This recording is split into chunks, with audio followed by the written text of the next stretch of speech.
Hey everybody, so here we've got our lecture tonight on zoning and codes. And so fairly short lecture, but it is very practical. And again, I'm not going to teach you everything you need to know about codes or zoning or that kind of stuff, but I do want to give you like a broad overview of what all is entailed with that.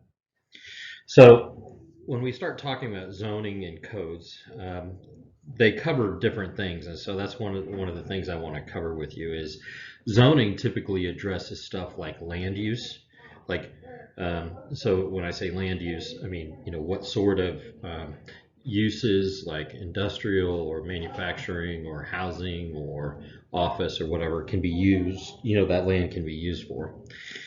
Typically, it covers density. In other words, how much can be constructed on that particular site, and sometimes those are reflected in things like floor area ratios. In other words, the ratio um, of the building, the floor area of the building to the site.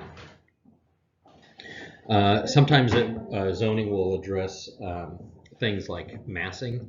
So if you've got a a building that has a certain mass, there may be like a setback plane or something like that that says you can only go so tall, or you can it has to be farther back from the property line as you go up vertically. It will typically address parking, so the off-street parking requirements based on the use that's there. So what you'll typically find is that the way you'll calculate the off-street parking for, say, an office is different than a hotel, is different than a movie theater or a retail center or something like that.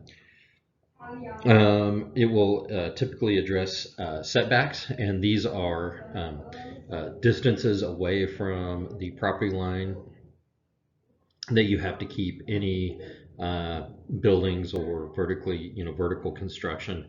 And typically those are broken down by yards. One of the sides, you'll have a front yard, which is typically off the main artery, and then you'll have side yards. And then a rear yard, which will be typically the yard opposite from the front yard.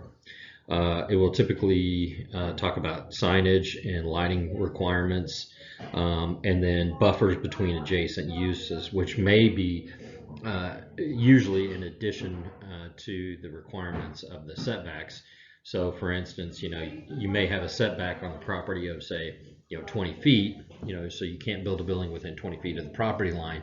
But, let's say you're building an office building next to single family residential or multifamily residential. It may say that you also need like a landscape buffer in between the two. And typically the zoning will address different methods that you can do it. You can do it with a 6-foot high solid wall, or a wood fence with some plantings, or just all plantings, or some sort of barrier to keep headlights from transmitting across property lines, those sorts of things. So then there's this concept called subdivisions, right? And so typically when somebody says subdivision, that's like you think of a suburban like residential neighborhood, which is true, but it also is can be applied to commercial developments as well. And so typically what you'll do with a subdivision is you can create take a parcel of land, right, develop it into lots and tracts, and you develop the infrastructure and improvements for it, any easements for utilities and those sorts of things, and then there may be separate regulations for that development. So like if you've ever seen like a large piece of ground that has been developed into like a commercial retail type area, an example might be like the property where Sam's is out at James River Freeway and Campbell. The big parcel of land, created a subdivision, developed some of the main arterials in that, divided up the land, into different parcels, and then, all the other businesses come in, purchase those pieces of property and develop those. And then building codes typically address the built improvements, right? So, where zoning is really talking about the land and the effects of that land use on adjacent land uses and those sorts of things, the building codes really are just about the built improvements.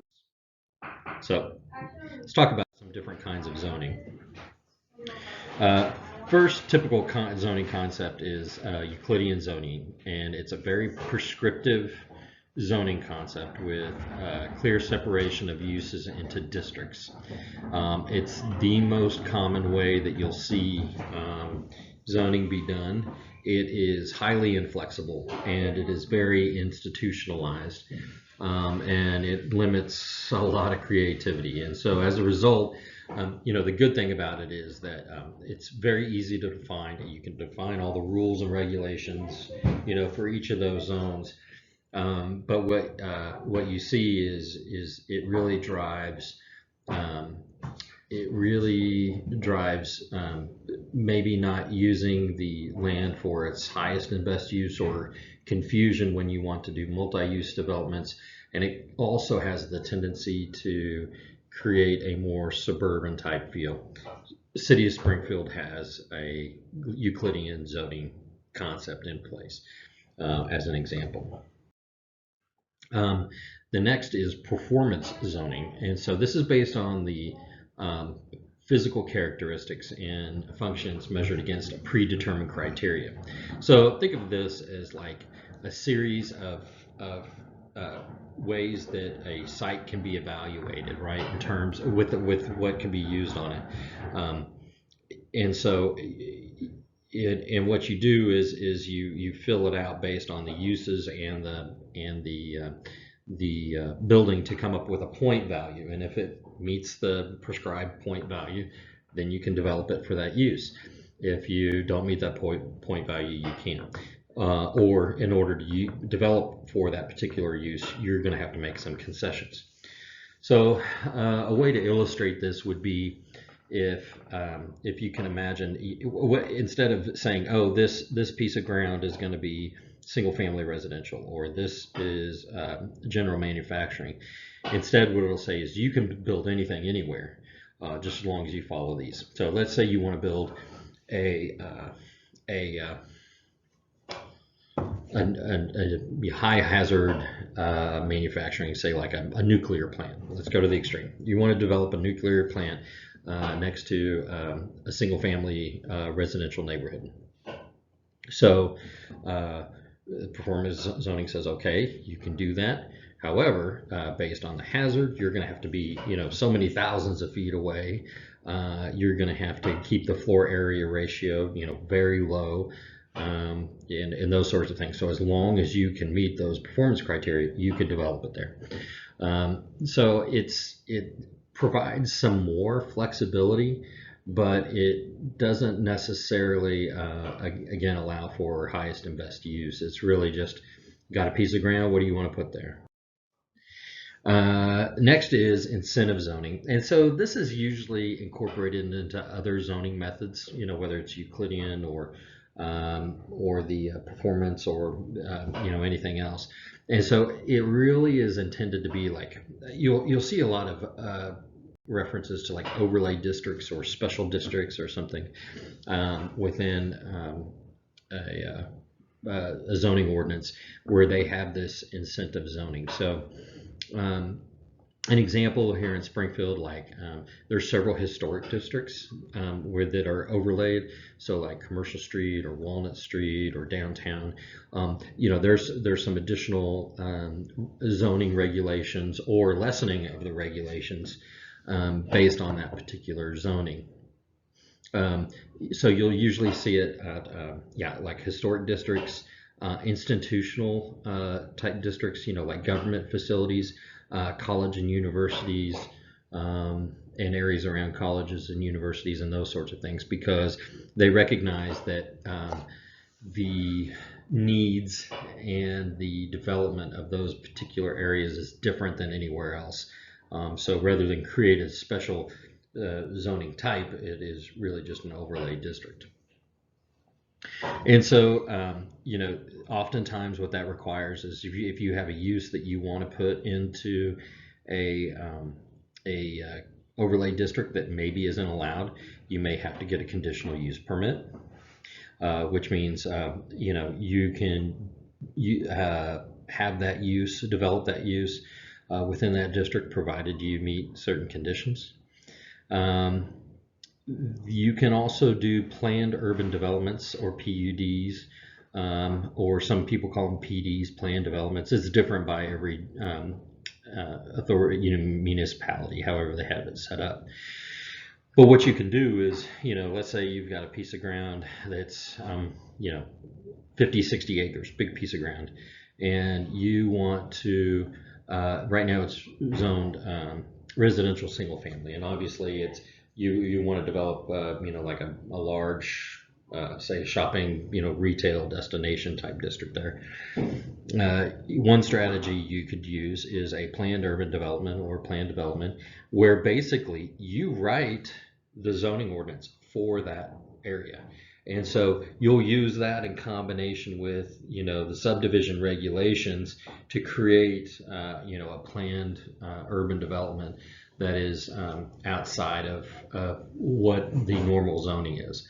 And it's almost like an independent zoning code just for that district. An example of that here in town would be like Chesterfield Village is like that. And there's several, but that's one that you can kind of visualize in your head. And then there may be certain performance standards that go along with the incentive zoning. Like in the historic overlay districts, it also requires any development go through a landmarks board. So there may be additional requirements you have to meet as part of that overlay zoning district. The next one is form-based zoning. And so this was something that came out kind of in the 70s as part of, like this new urbanism movement to really fight urban sprawl and to really promote mixed use developments. And so, going back to how we traditionally developed before Euclidean zoning. And it really is focused on designing the physical shape and form, how the environment feels, how that, right of way to right of way feels, in between the buildings, and also meant to keep things more compact. And so the form-based zoning often is typically pretty flexible in terms of, like what uses can be where, but it's really focused on setbacks, bulk planes that define what you can do three-dimensionally.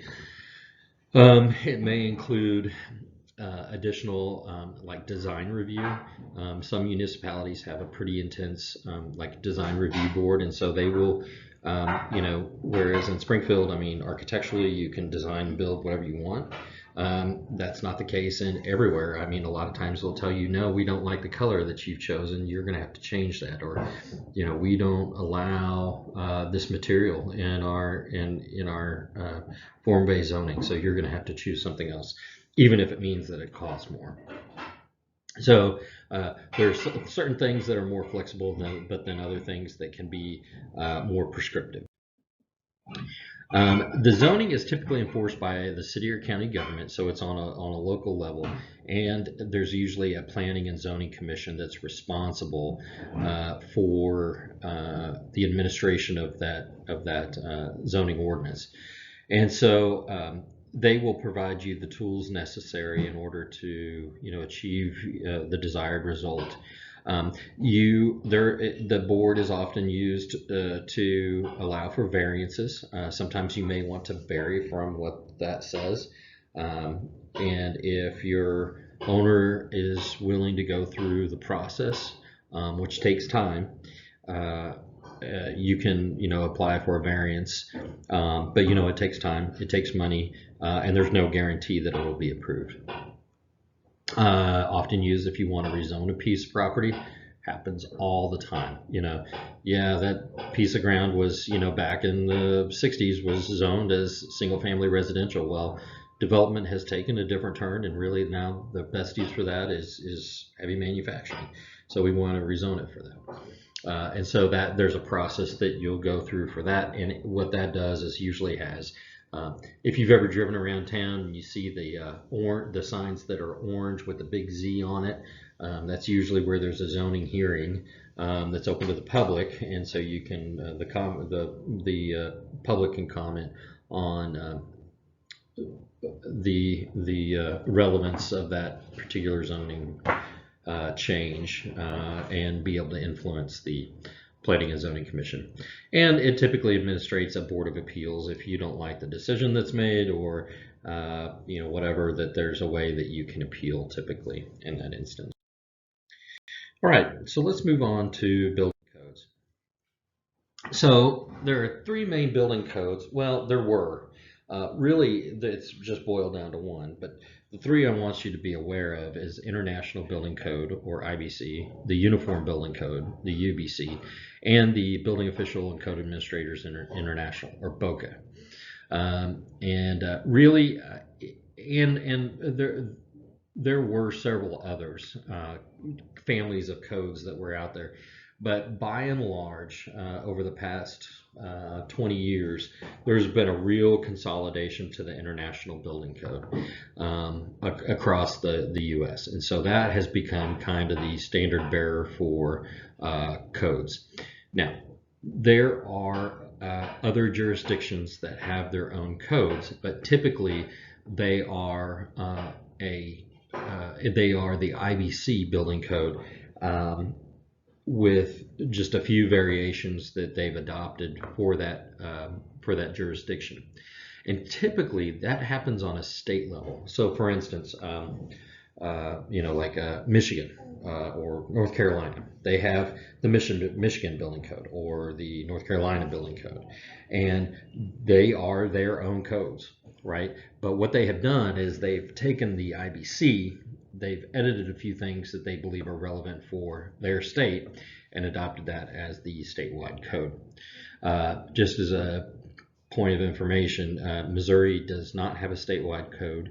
It does not have a way to implement or enforce it. And on the legislative level, there is a real desire to keep any sort of statewide building code from being implemented. Why? Probably because Missouri is the show me state, and is very is not typically very receptive to having people tell them what they can and can't do, and so they used to do that. They typically fight any efforts that we've had as architects to implement a statewide building code.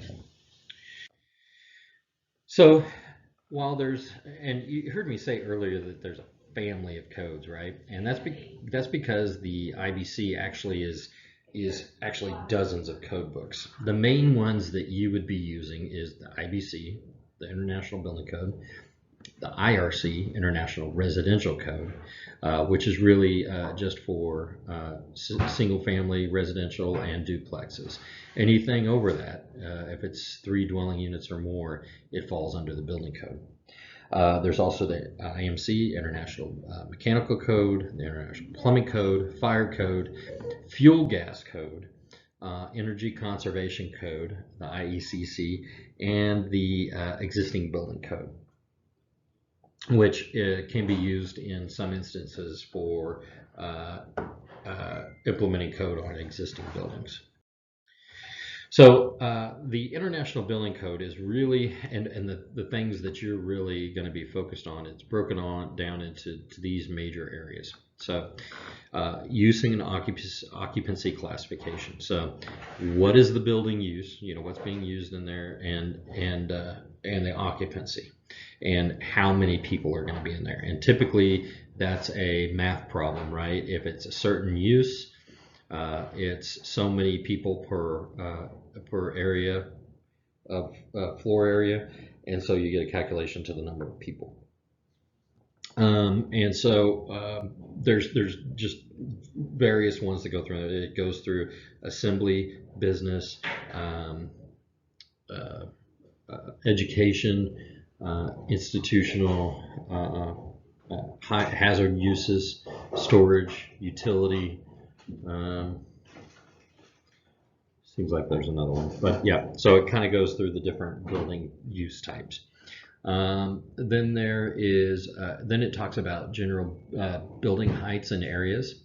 So, and then types of construction. So those two chapters, heights and areas and construction, kind of go together in terms of